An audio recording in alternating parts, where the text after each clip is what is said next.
Hi everyone, I'm Hannah, host of the Doing Your Own podcast, and I hope you enjoyed today's episode with my very special guests, Christopher Daniels, Frankie Kazarian, and Scorpio Sky. But together, you know them as SCU. Now please like, comment, and subscribe. Now without further ado, let's get into the podcast. The Doing the Orden podcast is brought to you by Baldwin Park Pizza Company. Baldwin Park Pizza Company has been serving Joey's original recipe for over 20 years. It's voted #1 pizza in San Gabriel Valley 6 years running. Come visit or get delivery. Okay. Hi everyone, it's Hannah, host of the Doing Your Own podcast, and my very special guest tonight, SCU. SCU! Coming to you from Las Vegas by Chop here in Las Vegas, Nevada. The worst town we've ever been in. Yep. It's tied for the worst town we've ever That's been right. in. That's It's right. tied. Okay, so let's get started here.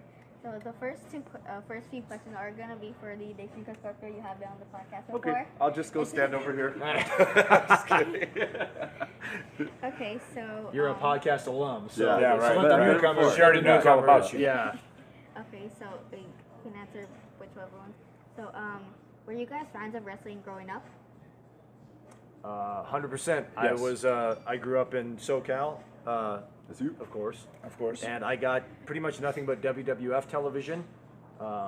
This was 65 years ago when I was a little boy. So, Right. Long time ago. So I grew up loving Rocky 3. The movie is what got me into wrestling because it had Thunder Lips and Clubber Lang, and through that I started watching WrestleManias and grew up idolizing Ultimate Warrior and Hogan and Ricky Steamboat and Tito Santana, and later on guys like Bret Hart and Shawn Michaels, and pretty much came to the realization that's the only thing I ever really wanted to do, and just like anything else, chased my dreams and went to wrestling school. And I'm always of the mindset of the people that were fans of wrestling growing up turn into being the best in-ring wrestlers because it's kind of ingrained in us. And I think the same for CD. Yeah, even though I'm now Southern California, I grew up in North Carolina, so I grew up watching Jim Crockett Promotions, which ended up becoming the NWA.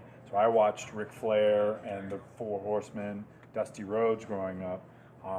And then when I went to college, I stopped watching wrestling for a little bit. Then when I was in college, I started watching, and that was when people like Shawn Michaels and Sean Waltman were becoming famous. And that was sort of where I had the idea where maybe someone my size could become a wrestler, because those were the guys. Like when I grew up, like the Road Warriors were the guys, you know. And they were 270 pounds, and I never thought I'd get to be that big. But then Sean Waltman, Shawn Michaels, they were smaller guys, and they showed that you didn't have to be huge. All you had to be was athletic. And so that was what got me thinking that perhaps this is something I could do. Okay, so you mentioned some of your favorite wrestlers to watch. But did you have a favorite match to watch? One of my early favorites was Sting and Ric Flair at the Clash of Champions, the 45-minute draw. That was awesome. Ricky Steamboat and Randy Savage, WrestleMania 3, I think is everybody that grew up in that period of time is one of the favorites for everybody. Yeah, when I was a kid, I literally liked every match. I thought they were all cool. When I was really, really young, when I started getting older and could appreciate the sport aspect of it, I really matches like Davey Boy and Bret Hart from SummerSlam '92, and Bret Hart and Kurt Hennig from SummerSlam '91, maybe the previous year. Those type of matches really started sticking out to me. All like the Intercontinental Workhorse, like those are the matches that I really started taking notice of just how good the action was, as opposed to a match with like perhaps the Warlord and somebody. You're just two guys that were like giant, larger-than-life characters, but maybe not as technically sound as those guys. So I really started kind of gravitating towards the Shawn Michaels is another guy, Shawn Michaels, the Razor Ramones, and the Kurt Hennings, and those type of guys. And ultimately, eventually based my style to kind of, I've modeled myself to be like those type of athletes. Kind of still working on that part. But. Okay, so when you first wanted to become a wrestler, where did you first start training? I moved from SoCal to Malden, Massachusetts to be trained by Killer Kowalski, which was a huge move for me, all the way across country, and I was 19 years old at the time. I'd never been away from home, so I was terrified, complete culture shock. But luckily, Killer Kowalski, Walter, his real name, he welcomed me with open arms and really took me in and kind of took me under his wing, and I got the absolute best training I could have got, and certainly wouldn't be where I am today without him. So I got about close to a year in there, and eventually came back to SoCal and started training at a local facility there called EWF. Met some guys, this guy, and met a lot of my friends I still have to this day, and continued my training, and started getting busy and getting booked as a wrestler, and still to this day I go back to that school and every once in a while, and if I want to work on something or perfect something or try a new move. So yeah, it started in Massachusetts for me and continues to this day. Yeah, I was in Chicago when I decided to become a pro wrestler, so I went to a school called Windy City Pro Wrestling. The name of the gentleman that ran it was Sam DeCero. He worked in the AWA. He was trained by Randy Savage. So I lived in Chicago for 3 years after I started training, wrestled in Chicago, and then moved to California. And soon after moving to California, I ran into the EWF, which was Bill Anderson and Jesse Hernandez, and they let me train there, which is where I met Frankie, and that's where I started getting notoriety in the California scene, was right there. Okay, so Frank, you mentioned that, both of you have mentioned that you're for EWF. Mm-hmm. So you're EWF Hall of Famer. Heck yeah, I am. Heck yeah. EWF Hall of Famer. See? Nobody's popped. I thought, where's your ring? Popped. Yep. Hall of Famer. First ever, yeah. Yeah. I did not get a ring. I got a plaque. I did get a nice plaque. Plaque's cool. Yep. Weren't you there too? I was there. I'll have you know, I was there. on that anniversary show, I had a very formidable opponent, one who defeated me in one of my favorite matches ever, a guy by the name of Scorpio Sky. That was a knockdown drag out, man. That was a good one. great match. But I think it's on YouTube if anybody wants to watch it. Great match. Scorpio Sky, Frankie. We've had a lot of great matches. We have. But yeah, We're excellent. so I'm an EWF Hall of Famer. More about me. That's right. Okay, so how long did you train before you guys had your first match? I was training for about a month and went to a show and I helped set up the ring. I was going to work security because I was only training a month. When the show was about to start, I heard a voice go, "Hey kid," and I look over and it's the Honky Tonk Man. And he goes, "What are you doing tonight?" And I said, "Oh, nothing, sir. I'm working security." And he goes, "You're taking Polaroids for me." So I went over there and I started taking Polaroids for the Honky Tonk Man and his fans. And about 10 minutes into doing that, the promoter came over and called me in and basically told me that a guy's car had broken down and that I needed to wrestle that night. So I really didn't even have time to be terrified because I got changed into some borrowed tie-dye gear and had a match with a fellow trainee, and he led me through the match way better than he had any right to. So I literally had a month of training and knew the basics, but got through the match, and it was actually a big show in Gardner, Massachusetts, about 1,000 people there, and they put a manager with me, thank God, because I probably would have, went out and saw the crowd and perhaps wet my pants and went to the back if it wasn't for him. So we got through it, and then kept rolling from there. So yeah, a month. I was completely unprepared, but it went way better than it had any right to. Yeah, I started in January of '93, and my first match was April of '93. But I had the benefit of living close to my school, so I was there every day it was open. So 4 days a week for 3 months, I was training and had my first match at a TV taping, and then my first and second match was that same night. My third match was at the Chicago Amphitheater, and that was where I won my first title. My first match I ever won, I won the Windy City lightweight title. So, and that was where I started having good success right around there. I made more money in my first match than I did for the next year and a half of my career, and I made $75 for my first match. So let's not go. It's legit. Right. So yeah, that was a huge payday back in the early '50s when I started. So. Yeah, I think I got $40 for the TV taping and maybe $70 for the Chicago Amphitheater match. Big money, man. Right. Okay, so how long has SCU been a tag team? SCU. We all got together. Coming up on a year. Yeah, we got it together in December of last year, and the first tag match we had was in Philadelphia the TV taping after Final Battle last year. So yeah, we're not even a year old. And look how good we are. I know. We're crazy. It's we're killing scary. it. Killing it. We're doing so good. But we've all been friends for a long time. Obviously, like CD and I have been friends close to 20 years, and and Scorp. So we're probably coming up on 2005, 2000. Yeah, something like so that. 13 years. We've all known each other and been close, and we knew the team would work just the same way CD and I knew we would be a good tag team if we got the opportunity.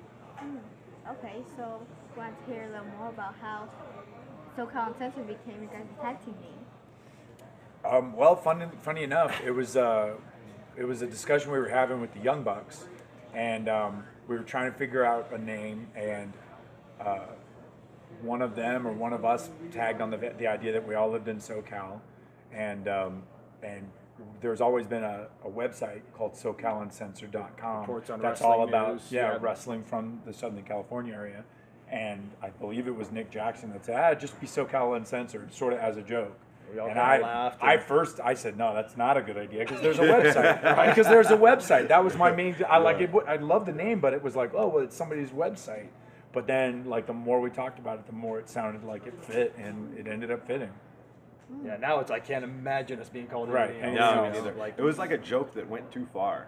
it really was. We ribbed ourselves. Ribbed ourselves into a finish. And it worked out so well now. But the SCU is like the initials have been huge for us. So because it's easier to chant SCU instead of SoCal Uncensored. That sounds weird. Very so long. So SCU is easy, but Okay, so do you guys have favorite opponents as a tag team?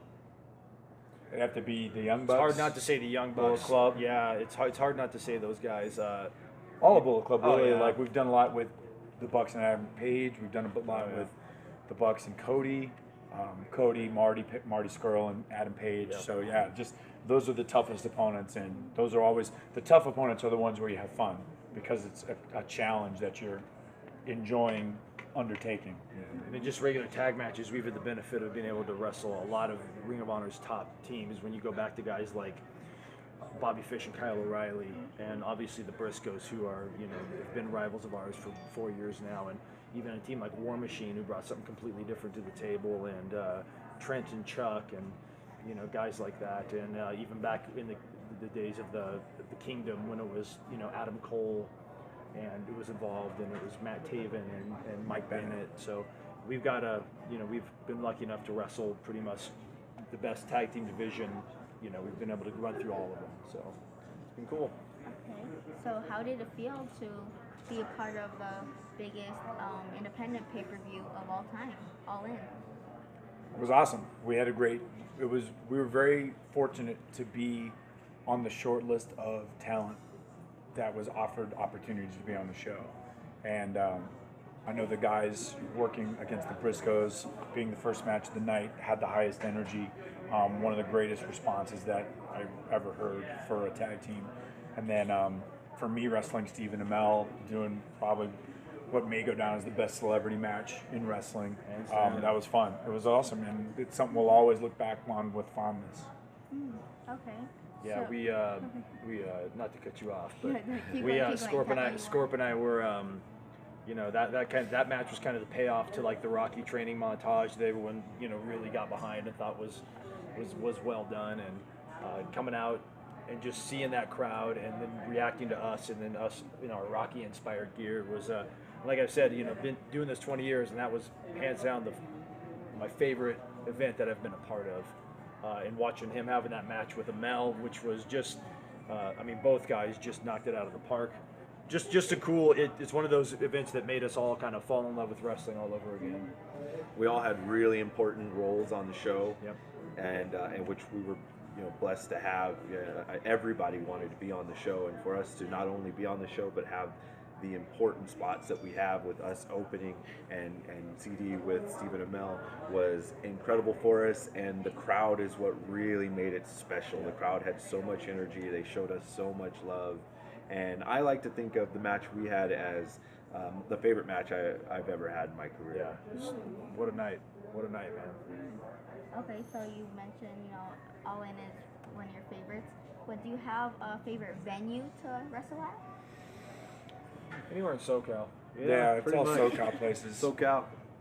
We've had the benefit of working all over the world. So like some of us have wrestled in Cork and Hall in Tokyo. Some of us have wrestled in the Tokyo Dome. Some of us have wrestled in the Staples Center in LA. The bar in Baldwin Park. Right. So yeah, but it's not so much the venue, it's the fans that fill it that make the venue special. Exactly. So I mean, we've had ECW Arena, the 2300 Arena now. That's been very very good to all three of us since we've gone there. I wrestled there for ECW back in the day, and Ring of Honor has brought that same sort of crowd there, that same sort of passionate fan base. So those have been great buildings overall. Yeah, for me it was it's always places like you hear about, like Center Stage and the Arena and Cork and Hall. Just from a fan standpoint, it's like cool. For me, the first time I got to wrestle at the Pond, the Honda Center now, that was really cool because it's like, hey, this is where I used to go watch wrestling when I was a kid. And it's like, wow, I'm wrestling here, so that's cool. And just those historic type venues. But as long as there's a butt every 18 inches, I don't care where I wrestle, even though it's probably in the worst town I've ever been in. But Right. just as long as there's fans there and they paid to see wrestling, I'm a happy man. Okay, so we kind of reached the end of the small podcast here.